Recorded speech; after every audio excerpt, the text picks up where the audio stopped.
Hello and welcome to AFL Riverina TV. I'm Lauren Markham. Adam Schneider will be back in our region this weekend playing for Coolamon against Griffith. To talk about that and everything else in the Riverina and Farro leagues are Ned Mortimer from North Wagga and Coolamon's Ryan Chamberlain. Guys, thanks for coming in. No worries. Thanks for having us. Now, Ned, your first senior game of Aussie rules in about 3 years. How did you find it? It was certainly tough on the lungs, but I really enjoyed it. I'm really enjoying my time out at North Wagga with the pre-season. But it was tough, and it was a tough pill to swallow losing to East Wagga like we did. But at the same token, we're very proud of the way we played. We only had one on the bench for the last 3.5 quarters. So it was a good effort, but we're definitely still building. And what was the feeling in your camp after the Hawks just got home? Yeah, there was disappointment there. Everyone was pretty upset, but at the same time, like I said, we know that we had it against us from the end of the first quarter. So it was good that we all got together after the game and got around each other. Now we'll have a look at the Farro League in a minute, but first, Ryan, Adam Schneider coming to the Riverina League. Is there a bit of excitement about him joining the Hoppers for a day, particularly given that you've got quite a few young guys in the side?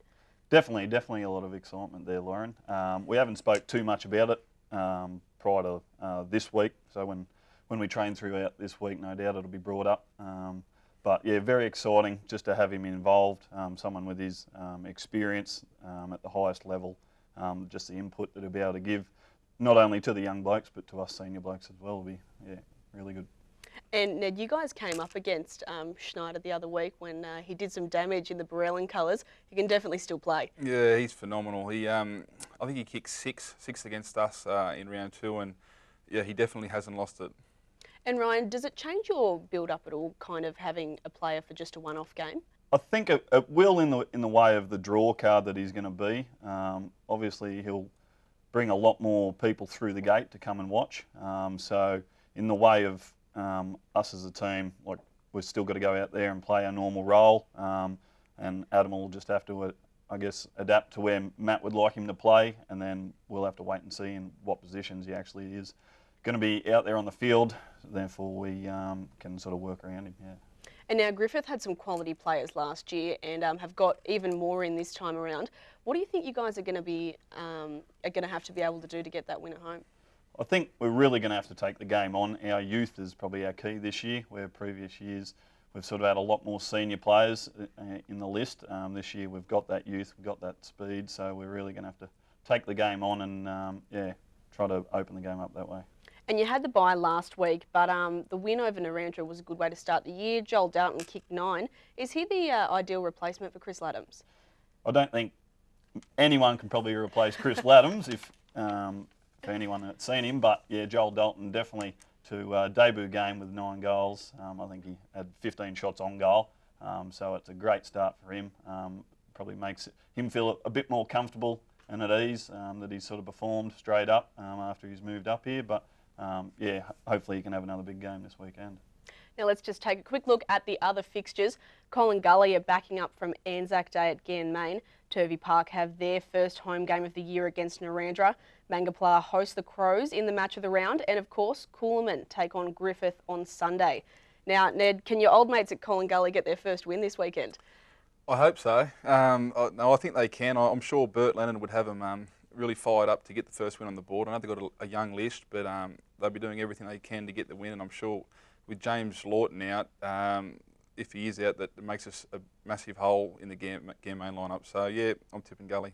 And Ryan, Gully, Ganmain for you? Yes, yeah, that's the same thing as Ned said. If Jimbo's unavailable, I would definitely go with Colin Gully, just to cause a bit of an upset there, I think. And now Turvey hosts Narrandera. Are you tipping the Eagles after what you saw first round? Eagles were good in the first half against us. We definitely struggled early. They were red hot, and I think if they can continue what they had in their first half form against us, I think they'll be able to get it over the Turvey Park.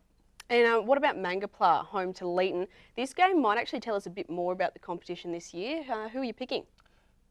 Early in the season before it started, I would have definitely went Leeton's way, but Mangapla have definitely started the season really well. I think it's going to come down to the last minute type thing. It should be fairly close, but I will probably still go with Leeton, I think, just with their the senior players and their quality players that they've got, I think they can get the job done. Ned, Leeton or Mango? I'm going to tip Mango in that one. I haven't seen a lot of Leeton, but I know that losing a grand final in a previous year, it hurts and you work extra hard. So I'll take Mango in that one. Now getting back to the Farro League, the Jets at home to CSU, Barellan to host Temora, Mara take on the Hawks at Gumley, and the Saints are travelling to the Rock. Ned, you had a tough start to the league against the Hawks, and it doesn't get any easier this week for you guys. What do you think you need to focus on against the Pies? I think the Pies they've got an older list with the experience, and they really understand how to control the tempo of a game with blokes like David Pieper and the like. So whilst they've got a very good list, I think our biggest asset is our run and our speed and our ability to create. So we won't really be trying to tag or put too much emphasis on the other side. We think our greatest asset is ourselves, so we'll just do our best and work hard at that. And now, it was a shame about Daniel Jordan doing his hamstring, but Lockie Highfield and Alex Grosinger look like serious footballers to you. How important will they be? Extremely.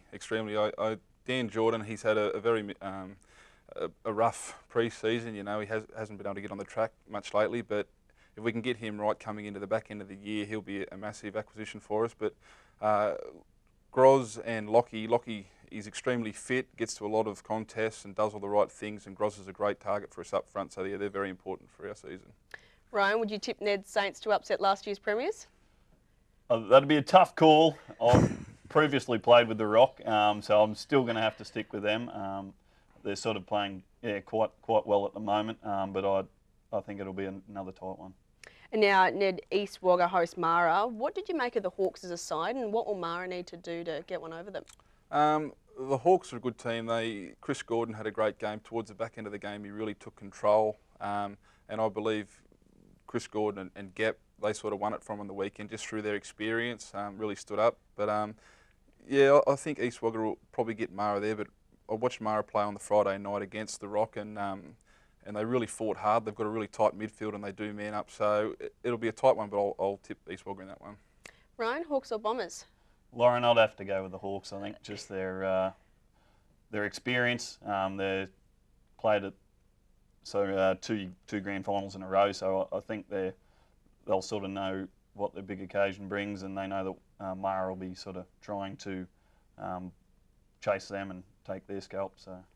And Ned, you didn't play against the Jets, but how do you think they stack up this year? I think they're very underrated. We played them in round one, which I just got to watch, but I think they've got a better team than what people give them credit for. They definitely have a great work ethic, and under I think their coach Darren Jackson, he's done a great job with them. You know, they've got a good spine, so you know, I think they're a lot better than what people give them credit for. They were beaten by Temora at the weekend. It just kind of shows there's not going to be any easy games this season. No, it's a very close comp. That's how we like it. You don't want a game where any game's an easier one. You know, you want to be able to fight for every game. So it's a great competition to be in this year. Thanks for coming in, guys, and best of luck this weekend. Thank you.